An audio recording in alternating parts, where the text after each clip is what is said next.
Eto ngayong kutsinta na kahit walang sausawan ay napakasarap at napakalambot at kunat na din. At hindi mo na kailangan pang maglagay pa ng liya para magawa ito. Kaya kung naghahanap ka ng panibagong kabusugan na pwede mong pagkakitaan, tara at tuturuan ko kayong gumawa ng bloom chinta o kutsinta. I-grease na muna natin yung ating mga molders ng cooking oil o kaya ay butter or margarine. Pwede rin dito yung ordinary na puto molders. Dahil milky kutsinta yung gagawin natin, gagamit tayo ng fresh milk at pwede rin dito yung evaporated milk kung gusto nyo na mas malinamnam yung mga kutsinta ninyo. Magdadagdag tayo ng asukal, pwede nyo itong dagdagan kung gusto nyo ng mas matamis pa. Dahil gusto ko na mas magatas yung ating kutsinta, maglalagay pa ako ng 4 na kutsara ng milk powder. Pero kung gusto nyo na saktong gatas lang ay kahit skip nyo na yung part na to. Maglalagay din ako ng 1 teaspoon ng vanilla, pampa-enhance ng flavor ng ating kutsinta o kaya naman ay yung buko pandan na extra kang ilagay ninyo. Dagdag na din natin 1 teaspoon ng asin para iwas umay. Haluin na natin ito ng mabuti hanggang sa matunaw yung ating asukal. Kung gusto mo pa ng iba pang mga pang-negosyo recipes ay ilagay mo sa comment section ng iyong mga request. Dito sa recipe nito, gagamit tayo ng all-purpose flour o kaya ay yung first class na flour. Hindi tayo gagamit dito ng bread flour o yung third class na harina dahil ang tendency ay magiging magaspang yung kutsinta natin. 1 cup na harina lang yung gagamitin natin dito at kung makikita nyo, 2 beses ko siyang tinakal dahil 1/2 cup lang yung aking measuring cup at hindi ko na naman makita kung nasan ko nilagay yung aking measuring cup.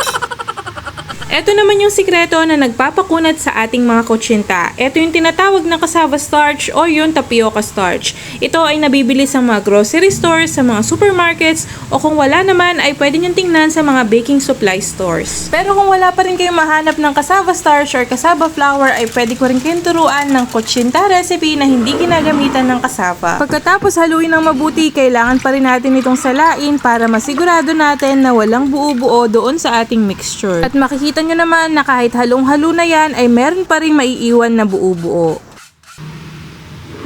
I-prepare na din natin yung ating steamer at magpakulo na tayo ng tubig. Una ay high heat muna at kapag kumulo na yung tubig ay set na natin sa medium-low heat.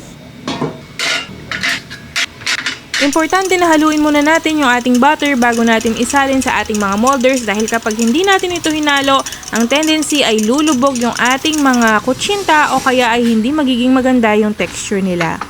I-steam lang natin for 15 to 20 minutes yung ating mga kutsinta at importante na huwag tayong bukas-sara sa ating lutuan dahil kapag bukas-sara tayo sa ating lutuan ay magiging dahilan din yon para magkaroon ng butas or magkaroon siya ng parang well sa gitna. Ang huling batch ng ating kutsinta ay nilagyan ko lang ng konting ube extract or ube flavoring para maiba naman yung kulay niya. Kung gusto nyo rin na ibang kulay yung kutsinta ninyo ay pwede rin kayo maglagay ng iba't ibang mga kulay or flavoring. Palamigin nyo muna yung inyong mga kutsinta bago nyo tanggalin sa molders dahil kapag mainit pa yan ay siguradong masisira lang sila at hindi nyo sila matatanggal sa inyong mga molders ng maayos. Hindi nyo sila kailangan i-ref, kailangan nyo lang itutok sa electric fan.